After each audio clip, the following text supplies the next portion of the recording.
Bismillahirrahmanirrahim. Alhamdulillahirabbil alamin. Wala aqibatu lil muttaqin wala udwana illa 'alal zalimin. Asyhadu an la ilaha illallah wahdahu la syarika lah wa asyhadu anna Muhammadan abduhu wa rasuluhu la nabiyya ba'dah. Allahumma shalli ala Muhammad wa ala alihi wa sahbihi wa man tabi'ahum bi ihsan ila yaumiddin. Hudzaifah, hafal hadis enggak? Enggak. Man yaqra'ul hadis? Antum? Fadhal.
Sudah satu lagi. Kemarin hadisnya itu aja. Yang sebelumnya enggak? Oh, belum dibahas. Belum. Oh, belum ya. Saya enggak baca. Ayo. Besok antum ya. Hudzaifah. Besok antum. Datanya agak sih. Jangan telat.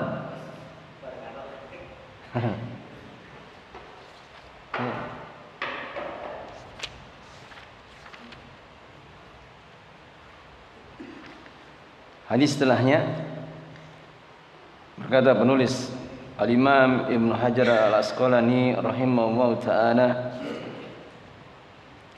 bab istihbabi tulis salati wa qasril khutbati. Bab istihbab disunahkannya tulis salat, memanjangkan salat, wa qasril khutbati, dan memendekkan khutbah. Disunahkannya memanjangkan salat dan memendekkan khutbah.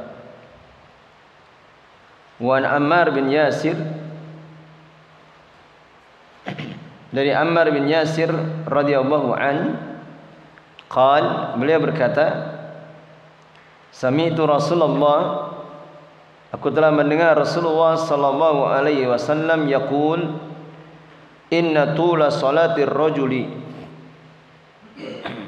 sesungguhnya panjangnya salatnya seseorang, wa qisara khutbatihi, dan pendeknya khutbahnya, ma'innatun min fiqhi, itu ma'innah. Atau mana ma'innah alamah, tanda dari bagusnya fikih. Fikih itu maknanya pemahaman agamanya, menunjukkan bagusnya pemahaman agamanya. Kata Nabi sallallahu alaihi wasallam, sesungguhnya panjangnya salatnya seseorang, yaitu ketika apa? Ketika mengimami salat Jum'ah, wa qisara khutbatihi, dan pendeknya khutbahnya, artinya khutbahnya itu pendek, ma'innatun alamah, adalah tanda min fiqhi, dari bagusnya pemahaman agamanya. Akan tapi yang jadi masalah adalah apa batasan panjangnya salat dan pendeknya khutbah. Apa batasan panjang salat dan pendeknya khutbah? Maka yang jadikan batasan adalah apa? Yang jadikan ukuran siapa? Nabi sallallahu alaihi wasallam. Yang jadikan ukuran adalah Nabi. Kalau salatnya beliau sebagaimana nanti akan disebutkan di hadis-hadis setelahnya insyaallah, maka ketika salat Jumat beliau terbiasa atau sering beliau membaca di dalam salat Jumat dengan bacaan dalam rakaat pertama apa? Surah Al-A'la, Sabbihisma rabbikal a'la, kemudian yang kedua surah Al-Ghasyiyah, yaitu hal ataka haditsul ghasyiyah. Ini ukurannya. Meskipun disebutkan dalam riwayat yang lain, kadang beliau membaca surah Qaf dan surah Al-Insan atau surah Al-Qamar.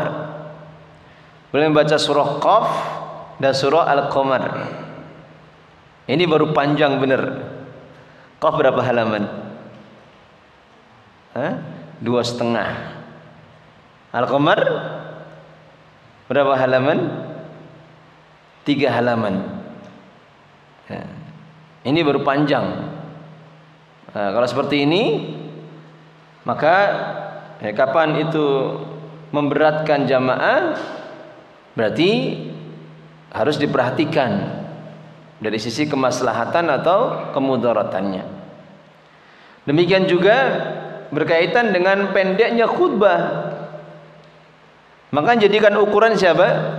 Nabi. Bagaimana pendeknya khutbah Nabi sallallahu alaihi wasallam? Hanya saja di pembahasan ini beliau Syekh Utsaimin rahimahullah taala tidak merincinya.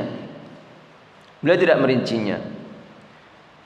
Ya, kalau di kebiasaan para masyayikh di sana itu khutbah sekitar 35 menit sampai 40. Panjang.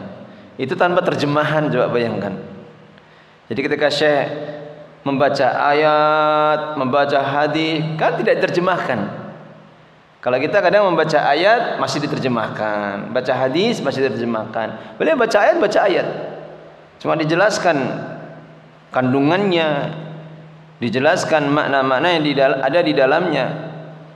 Sehingga kalau ditulis, ya tentunya khutbahnya orang Arab selama 35 menit sampai 40 itu, ya itu bisa panjang itu. Dibandingkan kebiasaan kita, ya khutbahnya mungkin tidak lebih dari 20 menit atau 25 menit. Ya, kalau lebih dari itu biasanya diprotes kepanjangan, karena hari Jumat itu masih hari sibuk. Taib. Maka dijelaskan oleh beliau beberapa faedah di dalam hadis ini. Yang pertama, annan nasa yakhtalifuna fil fiqhi. Annan nasa, bahwasanya manusia itu yakhtalifuna, berbeda-beda, fil fiqhi, di dalam pemahaman agamanya. Fikih di sini maknanya bukan fikih ibadah, bukan. Tapi fikih itu pemahaman. Kata al-fiqhu maknanya al-fahmu. Manusia itu berbeda-beda dari sisi pemahaman agamanya. Sebagaimana disebutkan di dalam riwayat hadis yang lain, saya tidak hafal lafadznya, bahwa di antara perkara yang menunjukkan bagusnya pemahaman seseorang itu ketika dia bertoharoh, ketika dia berwudu atau mandi janabah, maka terlihat pada bagusnya fikihnya itu. Dikatakan oleh Nabi apa? Dalam apa, ketika kaitannya dengan menggunakan air. Makanya kalau kita melihat ada orang yang ya karena kerannya itu banter dipolke, dia wudu tuh banter banyak sekali air terbuang. Nah, ini orang tidak paham. Nah, kalau kita paham, kita kecilkan seperlunya saja, air itu mengalir, kita berwudu.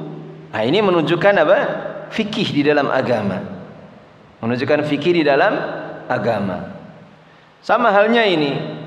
Kadang ada sebagian orang itu, ya sekarang aja mungkin kalau kita butuh air itu tinggal hidupkan keran, baknya penuh sendiri, ember penuh sendiri. Jadi kadang mandi itu bisa setengah bak itu. Mau mandi janabah atau mandi biasa itu bisa setengah bak. Ini tidak paham fikih ini. Artinya dalam masalah itu dia tidak paham fikih. Mandi seperlunya saja. Katakanlah mandi janabah itu asal semua terbasahi kulitnya sudah selesai. Dan tidak harus samponan ya. Kadang ada yang kalau pengantin baru itu sama mertuanya itu kan dibelikan sampo, disiapkan gitu. Karena mungkin bakal sering keramas gitu. Nah, ini tidak harus ini yang belum nikah ini. Mandi janabah tidak harus keramas. Kalau dia mandi, basahi rambutnya semua basah, meresap di kulit kepala, selesai sudah. Dan itu tidak butuh air banyak. Tidak sampai biur. Apalagi airnya ngangsu lagi. Wah, itu kasihan yang ngangsu. Nah, ini menunjukkan fikih di dalam agama juga. Termasuk hal-hal yang lainnya. Termasuk dalam hal-hal yang lainnya. Artinya ketika sesuatu itu lama, banyak, panjang itu tidak menguruskan, itu adalah kebaikan. Baik. Kemudian juga kata beliau, annahu yanbaghi mura'atu ahwalin nasi. Bahwasanya seyogianya seseorang menjaga keadaan manusia. Karena pendeknya khutbah itu perkara yang bisa menjaga keadaan manusia. Dan pendek ini bukan maknanya kemudian pendek seperlunya saja yang penting sah, atau nasihat-nasihat yang seperlunya saja, tidak. Tentunya yang diharapkan di dalam yang namanya khutbah itu bagaimana cara bisa memberikan peringatan. Apalagi kebanyakan manusia itu mereka mencari nasihat, mencari peringatan itu ya cuman sepekan sekali, hari Jumat itu saja. Itu pun kadang mereka kadang tidur ketika khutbah, sehingga tidak ada nasihat dalam satu pekan itu. Padahal butuhnya kita kepada nasihat, peringatan, tanbih, itu lebih kita butuhkan dari sekedar makan dan minum. Karena keadaan hati kita yang mudah lalai, mudah berbolak-balik, iman naik turun, belum dengan fitnah, ujian, godaan yang ada di hadapan kita, di dalam kehidupan kita, maka kita butuh nasihat untuk senantiasa terus mengingatkan kita, melecut kita, mencambuk kita agar ingat dan yakin dengan apa yang sudah Allah janjikan dan takut kepada apa yang Allah sudah ancamkan. Kemudian juga annal khutbah khasatun birrijal. Bahwasanya yang namanya khutbah itu khusus bagi laki-laki. Baik. Kemudian setelahnya kita baca hadis qiraatu surati Qaf fil khutbah. Membaca surah Qaf di dalam khutbah. Wa an ummi Hisham binti Harisah, dari Ummu Hisham binti Harisah qalat, beliau berkata, ma akhadtu, tidaklah aku mengambil, yaitu surah Qaf wal Qur'anil Majid, Qaf wal Qur'anil Majid, dan demi Al-Qur'an yang mulia, illa an lisani Rasulillah, kecuali dari lisan Rasulullah sallallahu alaihi wasallam, yaqra'uha kulla jum'atin, yang beliau membacanya setiap Jumat, alal minbari, di atas mimbar, idza khataban nasa, ketika beliau berkhutbah kepada manusia. Riwayat Muslim. Dari Ummu Hisham binti Harisah bahwasanya beliau berkata radhiyallahu anha, kata beliau, aku tidak mengambil atau aku tidak menghafal surah Qaf wal Qur'anil Majid kecuali dari lisan Rasulullah SAW yang beliau membacanya setiap Jum'ah. Setiap Jumat ini maknanya bukan maknanya setiap Jumat beliau membaca, akan tapi dijelaskan oleh Syekh Utsaimin itu hanya dari sisi ghalib. Dari siapa? Ghalib. Artinya beliau memang sering. Ketika sahabiah ini, yaitu Ummu Hisham binti Harithah ini ikut mendengarkan, maka beliau sering mendapati Rasulullah membaca surah Qaf. Dan beliau membacanya di waktu apa? Di waktu khutbah, bukan di sholat. Jadi disebutkan di dalam lafadznya, yaqra'uha kulla jum'atin, yang beliau membaca surah Qaf itu setiap Jumat, alal minbari, di atas mimbar, idza khataban nasa, ketika beliau berkhutbah kepada manusia. Rawahu Muslim.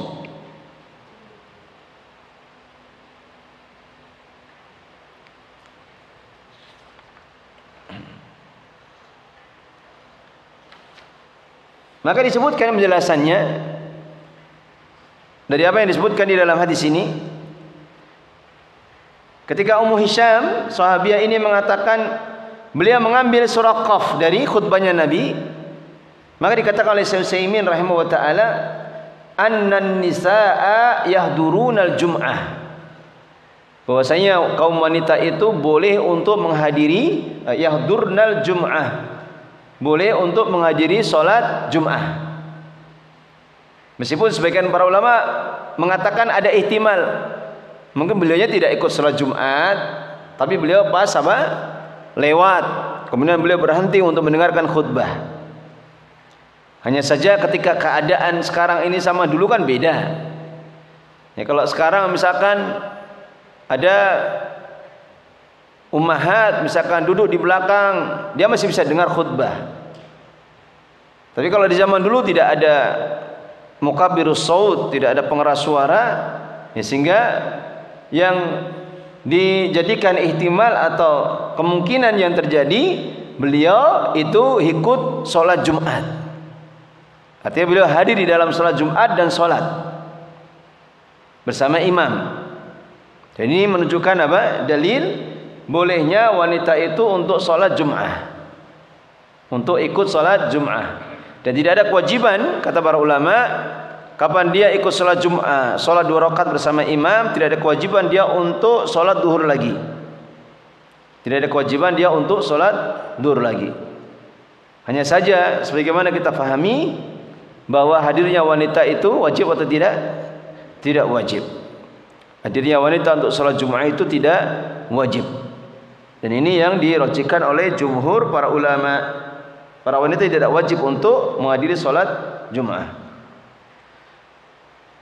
Kemudian yang kedua di antara faedah di sini, masyru'iyati khutbah bihadhihi surah. Disyariatkannya khutbah bihadhihi surati, dengan surah ini. Disyariatkannya khutbah dengan bihadhihi surah, dengan surah ini. Artinya beliau itu berkhutbah dengan membaca surah Qaf, kemudian menjelaskan itu kepada para sahabat.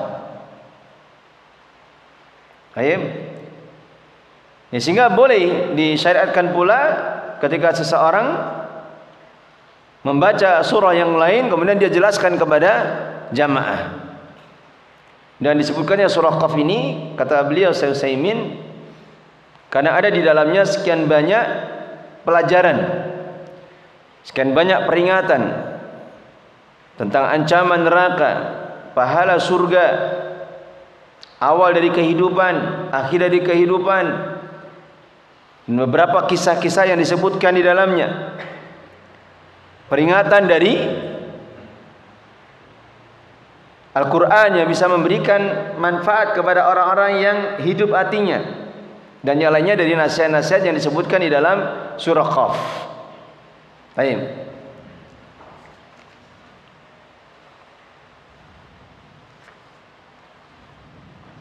Kemudian disebutkannya ucapan sahabiyah radhiyallahu anha ini kulla jum'ah, maka maknanya bukan setiap Jum'ah dibaca, akan tapi itu hanya ibarah, ungkapan untuk menunjukkan sering beliau membaca surah Qaf ini di dalam khutbahnya. Seringnya beliau sallallahu alaihi wasallam membaca di dalam khutbahnya.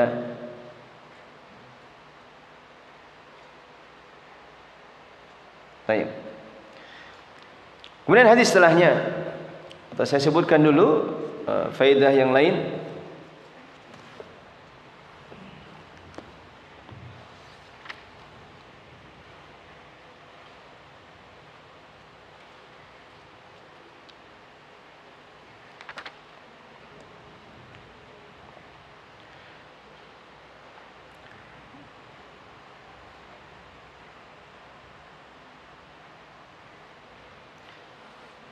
Diperselisihkan oleh para ulama tentang hukum hal qira'atu syai'in minal Qur'an syartun li sihhatil khutbah.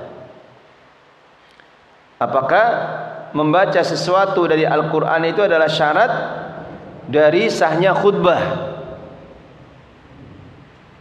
Maka sebagian penjelasan sudah berlalu di kajian yang sebelumnya. Ada sebagian yang mengatakan itu syarat. Jadi kalau di dalam khutbah minimal satu ayat harus dibaca.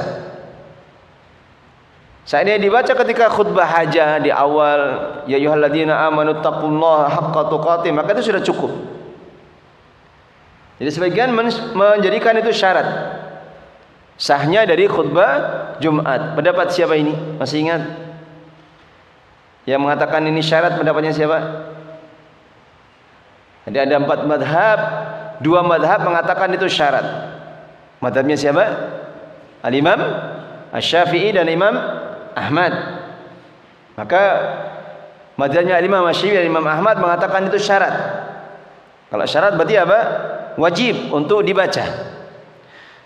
Berarti setelahnya atau selebihnya tidak mengatakan itu syarat. Jadi seandainya seseorang memberikan nasihat, peringatan, tidak ada ayat pun yang dibaca, maka itu terhitung sebagai khutbah yang sah. Pendapat siapa ini? Al-Imam Abu Hanifah atau Hanafiyah dan Malikiyah. Baik. Kemudian bagaimana hukum ketika idza qara al-khatibu bi suratin fiha sajdah? Ya, jika seorang khatib itu membaca surah yang ada di dalamnya ayat as-sajdah, paham ini? Fahal yanzilu wa yasjudu amla? Bolehkah dia turun sujud apa? Namanya sujud tilawah atau tidak boleh? Paham ini? Maka disebutkan oleh sebagian para ulama dari Imam Malik, beliau mengatakan tidak boleh. Kenapa? Karena sujud tilawah itu hukumnya apa? Sunnah. Adapun khutbah hukumnya wajib. Ya, sehingga tidak boleh apa? Disibukkan yang wajib dengan melakukan hal yang sunnah seperti itu. Kalau sampai merubah ahwal keadaannya. Adapun mendapat jumhur para ulama, kebanyakan para ulama, mereka mengatakan bimasyru'iyati sujud tilawah indal khutbah. Sujud tilawah itu tersyariatkan ketika khutbah. Hanya saja mungkin kita tidak pernah lihat ya khatib sujud tilawah, turun terus sujud. Mungkin kita tidak pernah melihat itu. Kalau melihat mungkin heboh juga. Jamaah pada melongo. Jamaah boleh ikut sujud? Boleh. Tidak sujud bagaimana? Ya tidak apa-apa, itu hukumnya sunnah. Dan ini ternyata disebutkan ada dalilnya dari hadis Abu Sa'id Al-Khudri radhiyallahu an di dalam Sunan Abu Dawud, anna Nabiya sallallahu alaihi wasallam, bahwasanya beliau Nabi sallallahu alaihi wasallam qara'a 'alal minbari yaumal jum'ah surah Shad. Beliau pernah membaca di atas mimbar itu pada hari Jumat surah Shad. Falamma ja'a as-sajdah, maka tatkala beliau berkhutbah membaca surah Shad ini, ketika datang ayat as-sajdah, nazala fasajada, Beliau turun kemudian beliau sujud, wa sajadan nasu ma'ahu, dan manusia itu sujud bersama beliau. Nah, sujudnya jamaah hukumnya apa tadi? Sunnah, tidak ada kewajiban. Beda ketika sholat. Kalau imamnya pas sholat Jumat misalkan baca surah yang ada ayat as-sajadahnya, kemudian imam sujud, maka makmum wajib sujud atau tidak? Wajib. Apa dalilnya? Hadisnya, innama ju'ilal imamu liyutamma bih. Sesungguhnya imam itu hanya dijadikan untuk diikuti. Dan ini dalil yang umum. Apa yang dilakukan imam, kalau dia melakukan kesalahan dan tidak mau rujuk, ya harus diikuti. Ya, misalkan dia sudah diingatkan subhanallah tapi tetap naik ke rakaat yang ke-5 misalkan, dia tidak mau turun, afan. Kalau ini beda ya. Misalkan dia harusnya naik ke rakaat ke-4, kemudian kok dia di rakaat ketiga kok sudah duduk tasyahud, padahal itu sholat isya misalkan, dan dia tidak mau rujuk pada pendapatnya peringatan dari makmum, ya kita harus mengikuti. Baik. Setelah itu apa? Baru kalau dia salam, maka kita apa? Bangkit untuk menambah rakaat. Nanti baru kalau imamnya sudah ini selesai baru dikasih tahu. Kalau yang rakaat 5 itu pernah kita sebutkan juga, tapi ternyata waktu itu pemahaman saya keliru. Kalau rakaat ke-5 tidak boleh. Jadi kalau makmum tahu kalau itu sudah rakaat ke-4, imam kok tetap naik dan makmum yakin itu rakaat ke-4, maka makmum harus duduk baca tasyahud, nunggu sampai imamnya selesai mau salam. Terus gimana kalau tasyahudnya sudah selesai? Sudah baca doa sebanyak-banyaknya. Ya hafalnya cuman itu, diulang-ulang sampai 10 kali juga tidak apa-apa. Sampai apa? Imamnya mau salam kemudian ikut salam. Dengan catatan apa? Makmum itu yakin kalau dia memang sudah 4 rakaat. Baik. Jadi yang sahih di dalam masalah ini, kalau khatib itu membaca ayat as-sajadah, maka boleh dia untuk sujud tilawah, dan makmum disunahkan untuk mengikutinya. Baik. Kemudian setelahnya hukmul kalami fi asna'il khutbati. Hukum berbicara di tengah-tengah khutbah. Hukmul kalami fi asna'il khutbah. Hukum berbicara di tengah-tengah khutbah. Wa an Ibnu Abbasin, dari Ibnu Abbas radhiyallahu anhuma, beliau berkata, berkata Rasulullah sallallahu alaihi wasallam, man takallama yaumal jum'ah, barang siapa yang berbicara pada hari Jumat, wal imamu yakhtubu, dalam keadaan imam berkhutbah. Baunya bau apa ini? Haliyah. Jadi jumlah al-imamu yakhtubu itu mubtada khobar fi mahalli nasbin hal. Barang siapa yang berbicara pada hari Jumat, wal imamu yakhtubu, dalam keadaan imam itu sedang berkhutbah, fahuwa kama salil khimari yahmilu asfara, maka dia itu seperti khimar. Apa khimar? Keledai. Yahmilu asfara, yang membawa asfara, membawa kitab. Dan ini ucapan pemisalan keadaan seseorang dengan binatang, min babit taqbih. Apa taqbih? Celaan, untuk mencela. Ya, Rasulullah memisalkan atau menganggap orang yang melakukan seperti itu seperti apa? Khimar, yang membawa kitab. Baik. Walladhi yaqulu lahu, dan yang mengatakan kepadanya ansit, artinya saudaranya itu kalau dengar yang lainnya itu malah bicara sendiri ketika khutbah, kemudian saudaranya ini mengatakan ansit, apa? Diamlah, laisat lahu jum'ah, maka dia tidak mendapatkan jum'ah. Laisa lahu jum'ah, dia tidak mendapatkan jum'ah. Rawahu Ahmad bi isnadin la ba'sa bihi. Diriwayatkan Imam Ahmad dengan sanad yang tidak ada permasalahan di dalamnya. Baik. Maka kemudian beliau menjelaskan yang pertama, kata Nabi sallallahu alaihi wasallam, "Man takallama yaumal jum'ah." Barang siapa yang berbicara pada hari Jumat wal imamu yaktubu, dalam keadaan imam sedang berkhutbah. Perhatikan. Maka ucapan beliau wal imamu yaktubu itu maknanya apa? Takyid. Maknanya apa? Takyid. Dikaitkannya larangan untuk berbicara di waktu khutbah ketika apa? Al-imamu yaktubu, imam sedang berkhutbah. Baik. Larangan yang jelas itu dikaitkan dengan ketika imam sedang berkhutbah. Artinya apa? Artinya kalau imam tidak sedang berkhutbah, seperti duduk di antara dua sujud, atau imam belum memulai khutbah, atau imam sudah menyelesaikan khutbah menuju ke sholat. Nah, ini hukumnya bagaimana? Apakah boleh bagi kita untuk berbicara, atau boleh bagi makmum untuk berbicara atau tidak? Maka ini diperselisihkan oleh para ulama. Dan nanti insya Allah kita akan sebutkan faedahnya. Kemudian Rasulullah SAW mencela siapa saja yang berbicara ketika khutbah.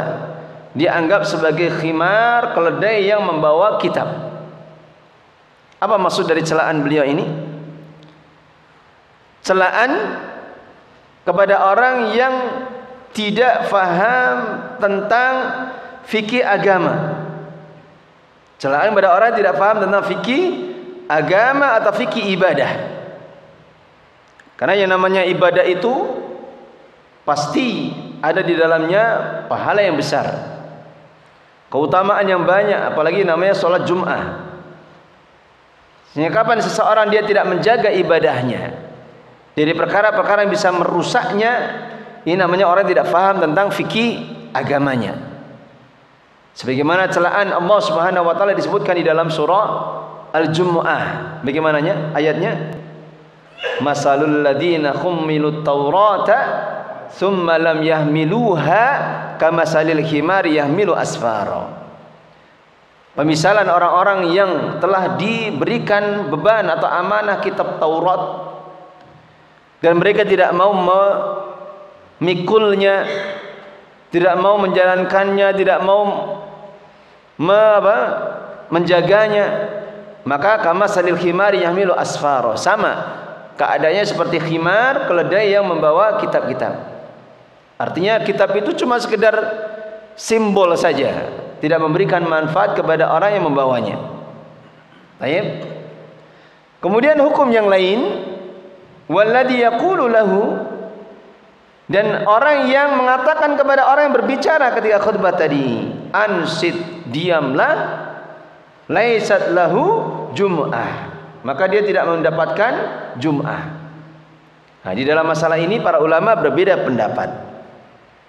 Laisa di situ maknanya apa? Laisa maknanya apa? Nafi. Laisa itu maknanya nafi, penafian atau peniadaan. Dan sudah berlalu beberapa kali di dalam kajian kita fikih ini, bahwasanya namanya penafian atau an-nafyu itu ada berapa macam? An-nafyu ada berapa macam? Ya. 3. Yang pertama nafyu apa? Yang pertama dulu nafyu apa? Ya. Itu nanti. Yang pertama dulu. Nafyu dzat atau nafyul wujud. Yang pertama nafyu al-wujud atau zatnya. Kemudian yang kedua nafyu as-sihah. Kemudian yang ketiga baru nafyu al-kamal. Itu urutannya. Baik. Pertama nafyu dzat atau nafyul wujud. Dinafikan apa? Wujudnya. Seperti apa? Ya, kalau dalam masalah fikih mungkin tidak ada, karena zatnya tetap ada. Semisal apa? Seperti kalimat tauhid, la ilaha illallah. Itu nafi apa? Nafyud dzat. Dinafikan apa? Semua ilah. Kemudian nafyus sihah, contohnya seperti apa? Yang kalau tidak dilakukan berarti tidak sah. Itu namanya nafyus sihah. Contohnya apa? Hah? Wajibnya apa? Rukun membaca Al-Fatihah. Bagaimana hadisnya? La sholata liman lam yaqra bi Fatihatil Kitab. Tidak ada salat. La sholata, tidak ada salat bagi siapa yang tidak membaca Al-Fatihah. Maka nafi di sini nafi apa ini? Nafi apa? As-sihah. Nah, karena kalau tidak baca Al-Fatihah berarti tidak sah salatnya. Kemudian yang ketiga nafyul kamal. Nafyu penafian untuk kesempurnaan pahala. Contohnya apa? Yang sudah berlalu. La sholata liman atau la sholata bihadratit ta'am. Tidak ada salat bagi yang ada di hadapannya itu makanan. Kemudian dikaitkan dengan keadaan, kata para ulama, wa huwa yashtahi, dalam keadaan dia itu ingin sekali makan karena lapar. Demikian juga tidak ada salat bidaf'il akhbasan, ketika seseorang menahan keluarnya hadas, seperti menahan kencing, menahan buang air besar. Ini kalau kita mau salat, maka apa? Tunaikan hajatnya dulu. Terlambat sholat jamaah bagaimana? Ya tidak ada masalah. Karena khusyuknya di dalam sholat itu jauh lebih besar. Pahalanya lebih penting, lebih bernilai di sisi Allah dibandingkan sekedar kita mendapatkan pahala sholat jamaah. Tayyib. Nah sekarang ucapan Nabi SAW di sini, laisa lahu jumu'ah, kira-kira nafi mana? Al-kamal. Artinya apa yang dinafikan di sini bukan maknanya kemudian sholat Jumatnya tidak sah, tidak ada pahala sama sekali. Tapi yang benar apa? Itu adalah nafyul kamal, penafian dari sisi kesempurnaan pahalanya. Baik. Kemudian kita baca hadis setelahnya, wa huwa yufassiru hadis Abi Hurairah. Dan hadis ini itu menafsirkan atau menjelaskan hadis Abu Hurairah yang biasanya kita baca, muadzin itu membacanya sebelum sholat Jum'ah. Ya bagus sih niatnya untuk memperingatkan jamaah. Tapi ketika itu bukan tuntunan Nabi, ya tidak bagus. Ketika itu bukan tuntunan Nabi, jadi apa? Tidak bagus. Fi sahihaini, di dalam Sahih Bukhari dan Muslim, marfu'an, secara marfu'. Marfu' maknanya hadis yang sampai kepada Nabi sallallahu alaihi wasallam, idza qulta li sahibika ansid, terus wal imamu yaktubu faqad laghut. Barang siapa yang jika engkau berbicara kepada temanmu, saudaramu, ansid, diamlah pada hari Jum'ah, ketika khutbah Jum'ah, wal imamu yaktubu, dan imam dalam keadaan berkhutbah, faqad laghut, maka engkau sudah apa? Telah melakukan hal yang sia-sia. Hadis ini lebih apa? Ringkes, tapi mencakup. Dari sisi mana? Ya kalau sekedar mengingatkan saudaranya saja untuk diam saja, menjadikan pahala dari sholat Jumatnya itu sia-sia, apalagi orang yang berbicara sendiri. Paham ini? Jadi ucapan beliau ini hadisnya ringkes, tapi lebih apa? Lebih mencakup. Lebih apa? Lebih ajma', lebih mencakup. Ya kalau hadis yang sebelumnya kan agak panjang. Baik. Maka yang dinafikan di dalam hadis yang sebelumnya itu adalah nafyul kamal, penafian dari sisi kesempurnaan pahala sholat. Kemudian makna laghut dijelaskan oleh para ulama, maknanya adalah batala sawabuha. Makna laghut itu batala sawabuha, batal pahalanya. Jadi apa? Batal pahalanya.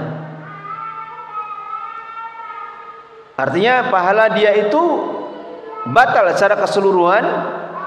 Hanya saja mungkin ada pahala-pahala yang lain, seperti jalannya dia ke masjid, sholatnya dia dengan imam, itu masih ada pahalanya, hanya saja sudah tidak sempurna lagi. Dan bukan maknanya kemudian sebagaimana nanti akan disebutkan, batal sholat Jumatnya kemudian dia harus sholat duhur. Paham? Nah, ini penjelasan para ulama. Baik. Sekarang isya-nya semakin maju. Minta tolong diadzani dulu.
Baik. Kita sebutkan dulu faedah yang disebutkan oleh Utsaimin. Maka disebutkan oleh beliau beberapa faedah di dalam hadis ini atau dua hadis ini. Yang pertama, at-tahdiru minal kalami wal imamu yakhtubu yaumal jum'ah. Peringatan minal kalam dari berbicara, wal imamu yakhtubu dalam keadaan imam sedang berkhutbah pada hari Jumat. Hadis yang pertama beliau mengatakan apa? Kama salil khimari yahmilu asfara. Beliau menyerupakan orang yang melakukan seperti ini diserupakan dengan khimar yang membawa kitab. Dan itu disebutkan oleh Nabi sallallahu alaihi wasallam untuk tujuan apa? Atau maksud apa? Takbih. Takbih dari kata qabah. Artinya celaan. Untuk menunjukkan buruknya perbuatan itu. Kemudian kata beliau, jawazu tashbihil insani bil hayawan ala sabili tahdir, ala sabili tanfir wa tahdir. Jawazu tashbihil insan, yaitu bolehnya untuk menyerupakan manusia bil hayawan dengan hewan ala sabili tanfir wa tahdir. Untuk apa? Untuk tujuan tanfir, menjadikan orang itu, tanfir itu maknanya lari, artinya lari tidak melakukan lagi, wa tahdir, dan tujuan untuk memperingatkan. Hanya saja yang perlu diperhatikan apa? Tasbih atau penyerupaan ini itu penyerupaan yang sifatnya umum, nasihat yang umum. Jangan kemudian dipahami kalau begitu mencela orang dengan binatang boleh dong. Nah, ini namanya menghina, namanya merendahkan. Ini tidak boleh. Nah, kalau orang Arab bilang itu apa? Anta khimar gitu. Kamu keledai memang itu. Saking bodohnya maksudnya. Khimar itu diibaratkan binatang keledai, apa binatang yang bodoh. Khimar itu binatang yang bodoh. Baik. Tapi yang dibolehkan hanya min sabil at-tahdir bil umum, memberikan peringatan secara keumuman. Jadi ketika beliau hendak menjelaskan keburukan dari suatu perbuatan, maka beliau misalkan dengan binatang. Makanya dibolehkan. Membuat pemisalan seperti ini hal yang dibolehkan.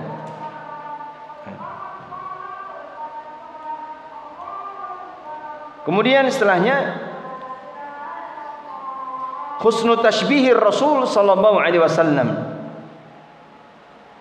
Bagusnya apa? Penyerupaan yang dilakukan oleh Rasulullah sallallahu alaihi wasallam. Karena khimar yang membawa kitab itu seperti orang yang tidak bisa mengambil manfaat dari ajaran agamanya, atau tidak bisa mengambil manfaat dari ilmunya. Sudah?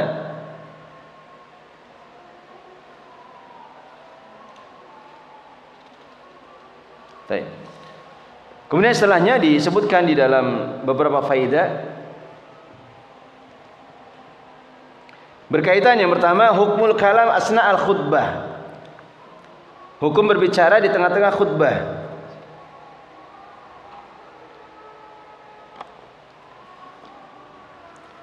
Maka sebagian di antara para ulama mereka mengatakan, berpendapat ila tahrimil kalam asna al khutbah. Berpendapat haramnya berbicara di tengah-tengah khutbah.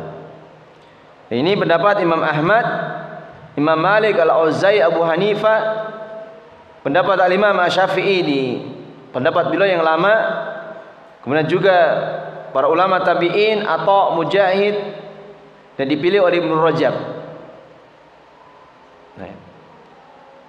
Dan mereka berdalilkan juga dengan hadis yang lain bahwasanya pernah Abu Dzar radhiyallahu an, sahabi, pernah bertanya kepada Ubay bin Ka'ab di waktu khutbah tentang surah yang dibaca oleh Nabi.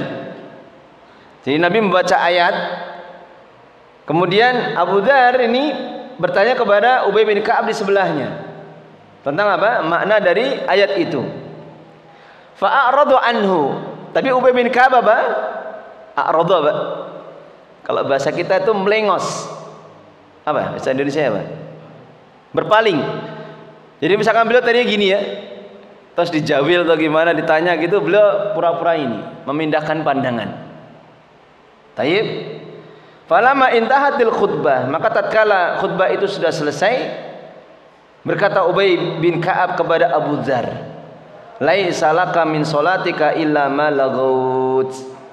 Tidak ada untukmu dari salatmu itu kecuali apa? Apa yang kamu lakukan dari perbuatan sia-sia tadi. Maka Nabi yang mendengar ini, beliau mengatakan, shadaqa Ubay. Ubay benar. Ayat. Ini pendapat yang pertama. Karena ternyata para ulama tidak sepakat. Itu dikatakan haram, itu tidak sepakat. Yang kedua, sebagian para ulama berpendapat hukumnya makruh saja. Kalau haram berarti berdosa tidak? Berdosa. Berarti kalau makruh berdosa tidak? Tidak. Konsekuensinya seperti itu. Dan mereka tidak berpendapat terhadap haramnya perbuatan itu, berbicara ketika khatib sedang berkhutbah. Dan ini dikatakan apa? Al-jadidu min madhab Syafi'i. Pendapat yang baru dari madhab Al-Syafi'i. Al-Imam Syafi'i berpendapat apa? Makruh saja. Dan ini yang sahih dari beliau. Kemudian diriwayatkan juga dari Imam Ahmad, beliau punya pendapat yang beda. Jadi kadang beliau berpendapat satu, kadang berpendapat dengan pendapat yang lain. Demikian juga pendapat Urwah bin Zubair, Sa'id bin Jubair, Asy-Sya'bi, An-Nakhai, As-Sauri, Dawud. Baik. Dan mereka berpendapat, kenapa mengatakan makruh? Mereka berdalilkan dengan keadaan sebagian di antara jamaah para sahabat yang pernah berbicara ketika Nabi sedang berkhutbah di atas mimbar. Riwayatnya sudah berlalu. Itu tentang apa? Ada orang Arabi datang berdiri kemudian meminta kepada Rasulullah apa? Untuk mendoakan turunnya hujan. Maka Arabi ini berdiri kemudian minta kepada Rasulullah untuk mendoakan hujan. Berarti kan dia berbicara ketika Rasulullah sedang berkhutbah. Dan Rasulullah tidak menghardik. Baik. Rasulullah tidak apa? Menghardik, tidak memarahinya. Demikian juga ada yang pernah bertanya tentang sholat lail, qiyamul lail. Kemudian ada yang bertanya tentang urusan sebagian agama. Sehingga sebagian para ulama tadi mengatakan, kalau begitu itu bukan perkara yang haram secara mutlak dan bisa dibawa kepada larangan yang sifatnya apa? Makruh. Sehingga kalau makruh ya tidak berdosa. Karena kalau sampai mengharamkan, berarti konsekuensinya itu perbuatan yang berdosa. Baik. Kemudian para ulama yang mengatakan haram itu mengatakan kepada para ulama yang mengatakan hanya makruh saja, bahwa bolehnya berbicara pada saat Rasulullah SAW sedang berkhutbah itu min babil lil hajah. Itu kalau memang ada kebutuhan. Paham ini? Jadi kalau ada butuhnya, ada keperluannya, boleh. Kalau tidak ada kebutuhannya, maka kembali kepada hukum haramnya tadi. Kembali kepada hukum larangannya. Karena al aslu fin nahi asal dari larangan adalah apa? Haram. Sampai ada dalil yang memalingkannya. Baik. Kemudian mata yajibul insat. Faedah kedua, kapan wajib untuk mulai diam? Kapan wajib untuk mulai apa? Diam. Mata yajibul insat. Jumhur kebanyakan para ulama berpendapat jamaah wajib diam ketika imam mulai berkhutbah. Baik. Ketika imam mulai berkhutbah. Idza syara'a fil khutbah, ketika imam sudah mulai berkhutbah. Artinya kalau imam misalkan baru baca apa? Assalamualaikum warahmatullahi wabarakatuh, kemudian azan, maka dia belum mulai berkhutbah, maka seperti ini masih boleh untuk berbicara. Kapan dia bangkit lagi untuk memulai berkhutbah, maka itu baru wajib untuk diam. Kemudian sebagian di antara para ulama wajib diam bi khurujil imam, dengan keluarnya imam. Ini pendapat Hakam dan Abu Hanifah. Keluarnya imam itu artinya imam, ya kalau dulu Rasulullah keluar dari kamar beliau, rumah beliau menuju masjid, itu sudah harus wajib diam. Dan beliau merojihkan pendapat yang pertama. Wajib diam hanya ketika imam sudah mulai berkhutbah.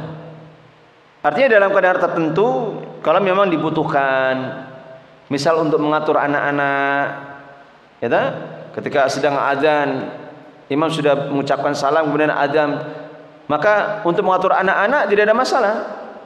Mengatur, ayo sini rapat sini, jangan ramai sendiri, itu boleh. Ketika imam belum mulai berkhutbah. Ya, cuman mungkin biar tidak menimbulkan fitnah itu kan, ya mengucapkannya pelan-pelan saja. Artinya jangan sampai teriak-teriak. Nah, kalau teriak-teriak dibilang ini tidak punya adab, tidak tahu ilmu, tidak paham fikih. Baik. Kemudian setelahnya mata yantahi an-nahyu anil kalam fil khutbah. Kapan berakhirnya larangan untuk berbicara di dalam khutbah? Jumhur kebanyakan para ulama berpendapat larangan itu berhenti dengan berhentinya imam dari khutbahnya. Sehingga ketika imam itu sudah berhenti, Kapan dia sudah diam, kemudian dia turun dari mimbar, maka sudah tidak ada larangan lagi. Sehingga kapan kita berbicara karena ada keperluan, maka itu dibolehkan. Demikian juga antara sholat dan khutbahnya itu dibolehkan. Misalkan mic-nya mati, kemudian ada yang berbicara, itu dibetulkan dan sebagainya. Maka seperti ini tidak mengapa, karena imam sudah selesai berkhutbah. Baik. Nah, ini pendapat jumhur para ulama.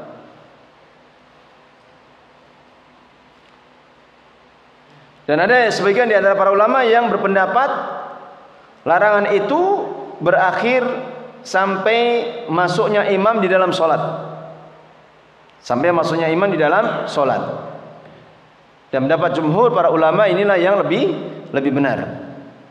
Karena takyid yang disebutkan di dalam hadisnya itu, wal imamu yakhtubu, itu takyid namanya. Larangan berbicara itu ditakyid, dikaitkan dengan ketika imam sedang berkhutbah saja. Kemudian setelahnya hukmul kalami bainal khutbatain. Bagaimana hukum berbicara di antara dua khutbah?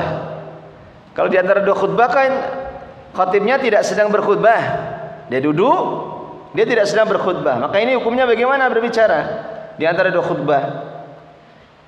Maka melarangnya tidak boleh. Al-Imam Al-Auza'i, Ishaq, ashabu Malik, murid-muridnya Imam Malik, wa ba'du Syafi'iyah, sebagian para ulama Syafi'iyah, wal Hanabila, dan mereka mengatakan sukutun yasirun, itu hanya diam yang sebentar saja, itu sama dengan diamnya imam untuk bernafas. Artinya dimasukkan di dalam semua keterkaitan dengan khutbah, sehingga tidak boleh ketika imam duduk di antara dua khutbah ini, tetap tidak boleh untuk berbicara. Kemudian sebagian di kalangan para ulama dari Hanabilah wa Syafi'iyah mengatakan boleh berbicara di waktu imam tidak sedang berkhutbah di antara dua khutbah, duduk di antara dua khutbah. Nah, ini yang dirojihkan oleh beliau. Karena tadi dikaitkan dengan apa? Takyid. Itu ucapan Nabi apa? Wal imamu yakhtubu. Imam sedang berkhutbah. Maka itu namanya takyid. Itu namanya takyid. Nah, sehingga asalnya boleh. Kalau imam sedang duduk di antara dua khutbah, boleh kita berbicara, misalkan ngatur apa yang perlu dan sebagainya. Sebagaimana dulu pernah kita ceritakan ya, ada ustadz yang baru datang ke Damat. Ketika ikut pertama kali sholat Jumat, ada orang-orang tua yang teriak-teriak itu ketika imam duduk di antara dua khutbah. Taqaddamu, gitu. Ayo maju, masih merapatkan gitu. Kata ustadz ini, wah ini syekh ini tidak ada paham ini, atau orang tua ini tidak paham ini. Selesai Jumatan didatangi, dinasihati, tidak boleh berbicara ketika keadaan seperti itu. Ternyata yang didatangi siapa? Syekh Mukbil. Ternyata didatangi Syekh Mukbil. Dia malah dinasihati, malah dikasih tahu fikihnya. Tapi memang ini khilaf di kalangan para ulama. Artinya sebagian ada yang melarang, ada sebagian lagi yang membolehkan. Baik. Kemudian man lam yasma'il khutbah li bu'dihi aw sumamihi fahal yansitu. Bagi siapa yang tidak mendengar khutbah, mungkin karena jauhnya, maka apakah dia tetap wajib untuk diam? Ini terjadi kalau masjidnya besar, jamaahnya banyak, mungkin ribuan. Qadarullah sound systemnya mati atau listrik mati, sehingga yang di belakang sendiri tidak dengar sama sekali. Ini bagaimana? Apakah tetap harus apa? Diam, wajib diam, dikaitkan dengan takyid tadi. Wal imamu yakhtubu, imam sedang berkhutbah. Maka disebutkan ada 3 pendapat. Yang pertama, yadhkurullah fi nafsihi. Hendaknya dia berzikir kepada Allah dengan dirinya. Fi nafsihi artinya apa? Dalam hati. Dia berzikir kepada Allah di dalam hati. Afan. Fi nafsihi itu pada dirinya, bukan dalam hati ya. Yadhkurullah, dia berzikir kepada Allah. Wa yaqra'ul Qur'an, dan dia membaca Al-Qur'an. Ini pendapat Al-Qamah atau Sa'id bin Jubair, An-Nakhai, Asy-Syafi'i, As-Sauri, Ahmad wa Ishaq. Kemudian yang kedua, annahu yansitu. Dia tetap diam sampai selesainya khutbah. Wala yatakallamu bi syai'in, dan tidak boleh dia berbicara sedikit pun. Ini pendapat Al-Imam Az-Zuhri, Auza'i, Malik, Abu Hanifah. Kemudian yang ketiga, la yajibu alaihi al-insatu mutlaqan. Tidak wajib bagi dia untuk diam secara mutlak. Bal yubahu lahul kalam. Bahkan boleh bagi dia untuk berbicara. Ini pendapat Urwah bin Zubair. Sebagian di antara murid Al-Imam Asy-Syafi'i dan Imam Ahmad condong kepada pendapat ini. Artinya diam itu lebih utama. Kalau suatu waktu memang butuh dia berbicara, maka itu tidak mengapa. Baik. Kemudian dijelaskan di bawahnya bahwa perintah Nabi SAW untuk diam itu tidak ada kaitannya. Apakah dia itu bisa mendengar atau tidak? Yang penting apa? Takyid tadi berlaku. Ya, selama imam sedang berkhutbah berarti apa? Diam. Dan tidak dikaitkan penjelasannya oleh Nabi apakah jamaah itu bisa mendengar atau tidak. Ya, sehingga beliau merojihkan apa? Merojihkan untuk tetap diam. Dan cukup dia seandainya dia ingin berzikir, maka dia berzikir di dalam hatinya saja.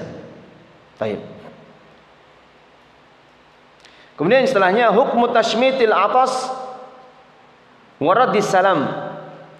Hukum apa? Tashmitil atas, tashmitil atis. Apa itu? Tashmitil atis apa? Mendoakan orang yang bersin ketika dia membaca alhamdulillah. Kemudian waraddus salam, waraddis salam, membalas salam orang yang mengucapkan salam. Ya, kadang kan ada tidak tahu ya, datang dia terlambat masuk, ya, kebiasaan mengucap salam, Assalamualaikum gitu. Mereka lagi mendengarkan khutbah. Maka bagaimana ini? Apakah boleh menjawab salamnya atau tidak? Ayo. Maka disebutkan pendapat yang pertama al-jawaz, boleh. Ini pendapat Hasan al-Basri, Asy-Sya'bi, An-Nakhai, Al-Hakam, Qatadah, As-Sauri, Ishaq, Imam Ahmad dalam satu riwayat, sebagian dari para ulama Syafi'iyah. Dan demikian itu karena adanya kewajiban bagi siapa yang mendengarkan salam untuk menjawabnya. Fahuwa maksusun minal insat, dan itu sesuatu yang dikhususkan. Jadi kewajiban untuk menjawab salam itu sesuatu yang mukhassis, mengkhususkan larangan yang umum untuk mendengarkan khutbah. Paham ini? Larangan berbicara ketika apa? Afan. Kebalik tadi. Larangan berbicara ketika imam berkhutbah ini kan larangan apa? Umum. Kemudian dikhususkan dengan apa? Kewajiban untuk menjawab salam orang yang mengucapkan salam. Kemudian pendapat yang kedua, ada mujawazi dalik. Pendapat kedua tidak boleh. Ini pendapat Atha, Malik, Auza'i, Ashabur Ra'i, Ahmad dalam satu riwayat yang lain, sebagian para ulama Syafi'iyah, dan mereka tetap berdalilkan dengan keumuman dari perintah untuk diam ketika mendengarkan khutbah. Baik. Kemudian ada yang merinci, pendapat yang ketiga, yahrumu ala man yasma'ul khutbah. Dia haram, tidak boleh bagi siapa yang mendengarkan khutbah. Adapun yang tidak mendengarkan khutbah karena jauhnya, maka tidak mengapa dia menjawab salam. Baik. Kemudian pendapat yang keempat, la yajuzu raddus salam, tidak boleh menjawab salam, wa yujudu tashmitul atis, dan boleh mendoakan orang yang bersin ketika membaca alhamdulillah. Ini pendapat sebagian dari para ulama Syafi'iyah, dan beliau yang disebutkan di dalam syarah ini, beliau merujukkan pendapat yang kedua. Apa tadi pendapat kedua? Pendapat kedua apa? Tidak boleh. Pendapat kedua mengatakan tidak boleh. Jadi kalau ada orang salam, seandainya kita menjawab cukup dengan hati. Cukup dengan hati. Atau misalkan nanti khawatir ada persangkaan yang tidak enak, selesai khutbah baru dijawab. Tak jawab ya, Waalaikumsalam warahmatullahi wabarakatuh. Maksudnya kalau sedang khutbah itu tidak perlu ucap salam. Sudah sholat tahiyatul masjid, ringankan kemudian duduk. Ayat. Kemudian yang terakhir, apakah wajib untuk diam bagi siapa yang hendak masuk ke dalam masjid? Jadi imam sudah khutbah, dia terlambat, kemudian dia dengar itu dari luar. Apakah ketika dia mendengar dari luar itu tetap harus mulai dia untuk wajib diam, tidak boleh berbicara? Misalkan dia bareng sama anaknya atau siapa. Paham ini? Dia sudah dengar dari luar masjid sebelum masuk karena dia terlambat. Maka disebutkan di dalam penjelasan Al-Imam Ibnu Rajab, barang siapa yang dia masuk masjid pada saat khutbah, maka sebagian para ulama mengatakan tidak boleh dia berbicara.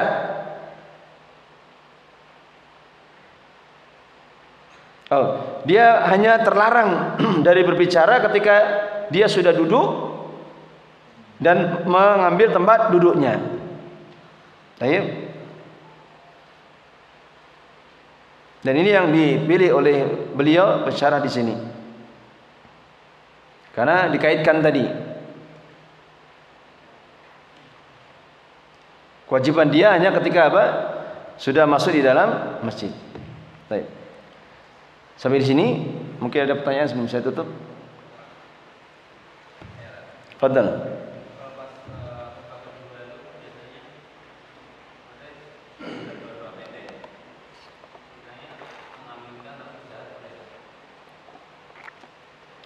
Afwan, ulangi.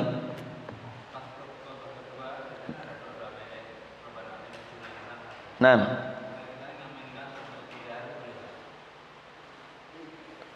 ketika imam berdoa ya, sebentar.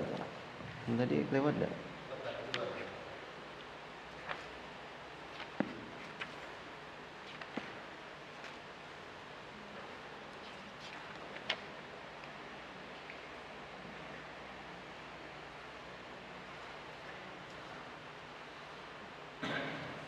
Oh, udah di sini berarti. Hasan. Bagaimana keadaan makmum? Apakah dia harus mengaminkan ketika khatib itu sedang berdoa? Ini faedahnya ada di sini. Ternyata saya ingat itu ada di Syarah Umdatul Ahkam di Syekh Zaid. Kalau untuk mengaminkan doanya imam, maka hukumnya boleh atau tersyariatkan. Dijaharkan juga, dibolehkan. Karena itu tidak masuk di dalam larangan seseorang berbicara ketika ketika imam sedang berkhutbah. Kemudian keadaan khatib itu mendoakan sesuatu, maka ada perintahnya untuk mengaminkan. Sehingga yang benar makmum atau jamaah itu mengaminkan. Hanya saja tidak disebutkan riwayatnya untuk mengaminkan dengan mengangkat tangan. Sebagaimana keadaan khatib ketika dia membaca doa, maka dia sunnahnya menunjukkan jari telunjuknya ke atas. Ada sebagian khatib yang dia doanya sambil gini ya. Saya tidak tahu apakah ini dikatakan mukhalif sunnah karena tidak ada penjelasan di situ. Tapi tentunya kalau kita tahu bagaimana kaifiyah beliau ketika berdoa di dalam khutbah, maka itu yang kita ikuti. Kemudian makmum itu mengaminkan. Hanya saja tidak disebutkan riwayatnya para sahabat dulu mengangkat tangan, cukup mengaminkan. Dan cara mengaminkan itu ketika bacaan satu kalimat selesai.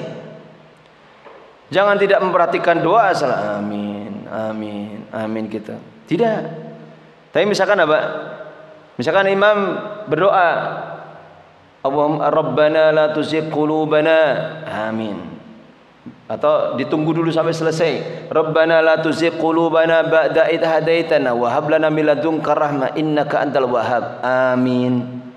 Satu kalimat selesai baru diaminkan. Allahumma inna nas'aluka ilman nafi'a. Amin. Wa rizqan thayyiba. Amin gitu. Caranya gitu. Jadi tidak amin amin terus gitu, tapi tidak paham yang dibaca.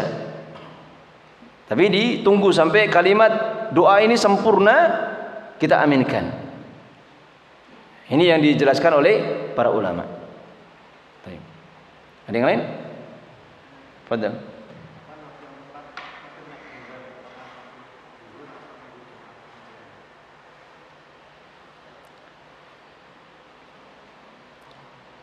Kalau mana yang utama saya tidak tahu. Tapi kalau dikatanya apakah itu boleh ditunda, itu tidak ada masalah. Karena waktu salat Jumat kan apa?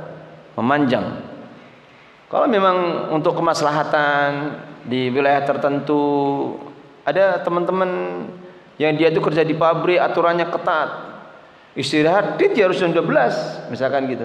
Kita tunda saja 10 menit atau seperempat jam, tidak ada masalah. Kalau memang itu tidak memberatkan yang lainnya. Kadang ada aturan pabrik seperti itu. Makanya kalau kita diminta khutbah di pabrik itu, satu tidak boleh panjang-panjang, yang dua ya kadang waktunya harus tepat gitu. Dikomplain nanti, kasihan mereka juga karena waktunya sempit. Jadi kadang di beberapa pabrik itu istirahat kalau hari Jumat dibuat setengah 12. Nanti masuknya lagi setengah 1 gitu ya. Jadi 1 jamnya tapi keluarnya setengah 12 sehingga mereka bisa makan dulu, persiapan dulu gitu. Ya kalau mulainya jam 12 ya makanya kita tidak boleh lama-lama itu khutbahnya.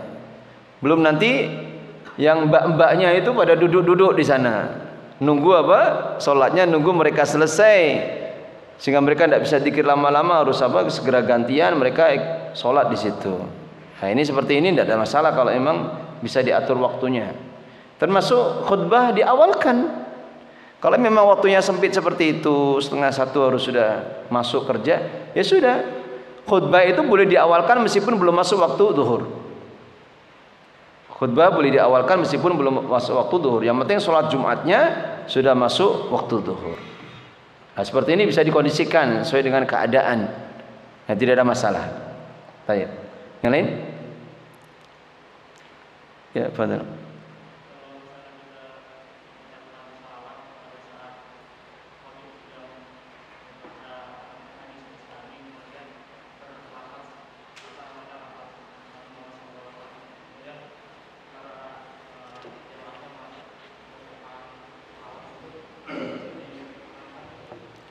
Ahsan. Ini tadi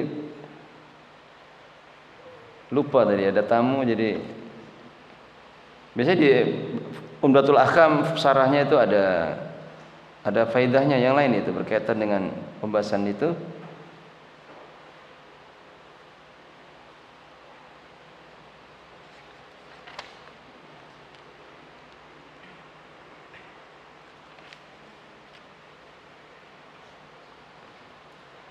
Apakah mengucapkan sholawat itu? Ini dia.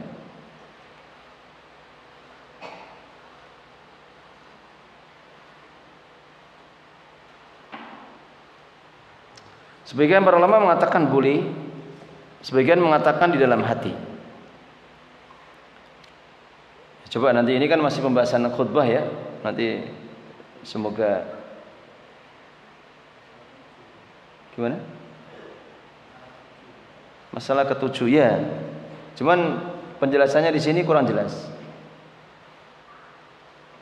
Penjelasannya kurang lengkap di sini.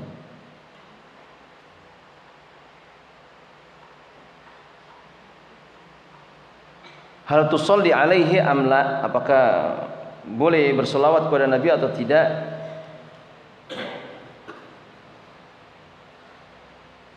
Sebagian para ulama itu tusalli idza dzukira. Sebagian para ulama mengatakan bersolawat Kenapa? Karena berselawat kepada Nabi itu ya ta'allaqu bil khutbah, berkaitan dengan khutbahnya, berkaitan dengan khutbahnya, dan tidak berkaitan wala ya ta'allaqu bi amrin kharij, tidak berkaitan dengan perkara yang di luar. Tayyib. Termasuk wa idza da'a ammana, diaminkan.